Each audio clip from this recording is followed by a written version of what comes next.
to probably the most surprising trade. Maybe it wasn't. Maybe the Hopkins one was more. But Tom Brady leaving the New England Patriots after 20 seasons and coming over to the Tampa Bay Buccaneers. I don't think anyone saw this coming except for Alex, who called it on one of our quarterback free agency shows, saying, hey, look, they have the weapons. If Brady wants to come in and play just like he did, kind of in his prime with tons of weapons around him, that 2010s Brady, this could be a good landing spot. And you look at Bruce Arians as kind of the anti-Belichick.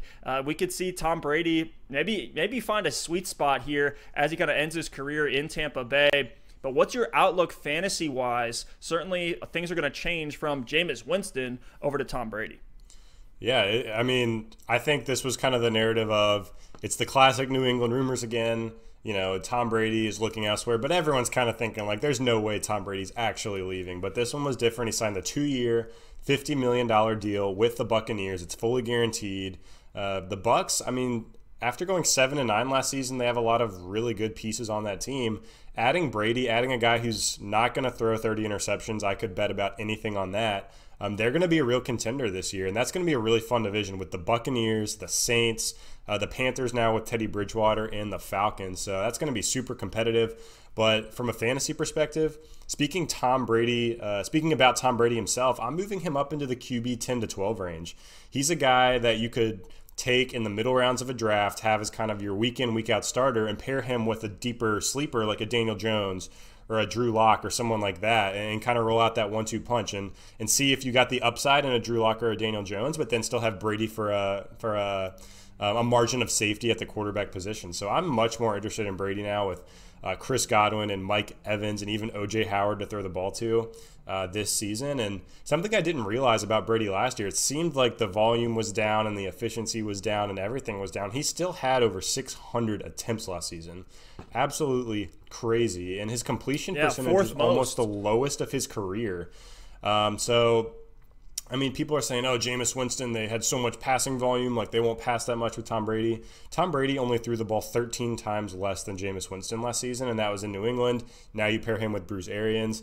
I don't think the volume's going to go anywhere, and maybe, Brady's not going to sling it down the field as much as Jameis Winston did, but he's still going to be passing the ball, and I can guarantee you this season his completion percentage is going to be higher than Jameis Winston's was last year. So I think now you give him Chris Godwin, Mike Evans, and a tight end. And all those guys shouldn't – some people are saying maybe Mike Evans sees a little bit of a decrease because Brady's not just going to chuck it down the field to him. Maybe you could make an argument for that, but I think he's still in consideration for a wide receiver 1.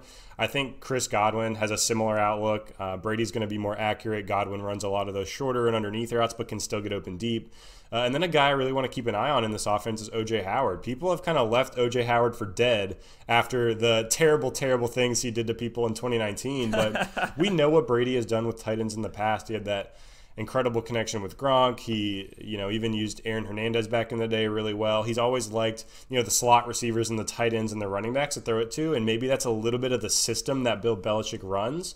But just knowing that Brady's kind of played that way his whole career, you've got to think O.J. Howard season uptick. You've got to think that Ronald Jones season uptick receiving the ball out of the backfield. So for me, those are two of the smaller pieces that I think people aren't really talking about as much. I think Godwin and Evans, you can pretty much keep them the same. But O.J. Howard is worth a pick to me in the double-digit rounds. He could be a top 10 tight end this year. He's got the skill set and the athleticism to do it. And then Ronald Jones with Peyton Barber, a free agent and most likely leaving town. I don't know that they're going to bring anyone else in. So it's going to be Ronald Jones and Agumbawale in the backfield. And you've got to think Ronald Jones is going to catch more passes. He's going to get more carries. So for me, those are the two pieces that I really like on this offense after this move. And I think the Tampa Bay Buccaneers are going to be a force to be reckoned with in 2020. I agree 100%. I do feel like there is a huge range of outcomes on this offense.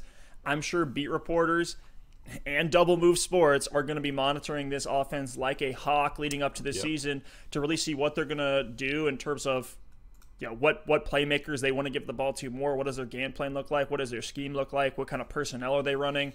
There's really two directions. If you think about it like a north and south kind of magnetic pull, right? There's two directions you can go. One's kind of the Brady, what we've seen from him with a huge sample size with Belichick, and maybe that's more of Belichick's scheme and not a Brady thing. But let's assume that is the case there. We have the Brady side, and then on the other side of the spectrum, we have the Arians side. And I kind of have two different ways things could shake out. I think everybody will most likely take a bump in that offense just because you're not going to have Brady turning the ball over as much. I still think there's going to be plenty of volume like you alluded to. On the Arians side, we have Godwin. He'll still be fantastic. We saw him have huge success in 2019 in the Bruce Arians scheme in the first year. Evans will stay great. He's been, since he's come into the league, a top wide receiver. You look at Josh Gordon for the Patriots. A lot of people saying, oh, Brady can't throw it deep anymore. He's getting too old. He can't sling it like he used to. You look at some of those games with Josh Gordon, last year, even over the last 3 or 4 years, he was still completely fine for fantasy and for the Patriots offense. And I expect Evans to be way more productive than Josh Gordon. And then also with Arians, I expect dump-offs to the running back. So Jones, like you said, increase in pass volume.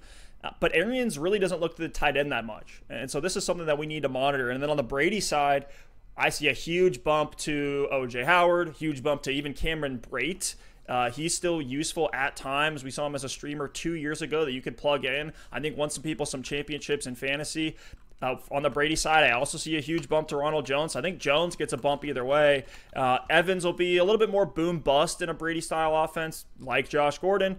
And then Godwin becomes the new Julian Edelman, right? Like a underneath guy, check-down guy, running these slants and 5-yard out routes. I think Godwin becomes the clear 1A now to Evans 1B, but both certainly could finish as wide receiver ones just like they did in 2019. So anything else to add about this offense? I'm extremely excited to see what they can do. Nothing else to add. Only other thing to say is I love how, you kind of split that out. There's two ranges of outcomes, the Arians outcome and the Brady outcome. And the one guy who really seems like he's going to benefit either way is Ronald Jones. So definitely someone to keep an eye on. I know we've talked about him in past podcasts, things like that, this offseason as a sleeper for 2020. This only continues to increase and build on that narrative. So Ronald Jones, keep an eye on him. Hopefully he doesn't rise too high up draft boards come draft season, and you can get him for a good value. Yeah, more than likely, what's actually going to happen in reality is we're going to land somewhere in the middle between the Brady and Arians side.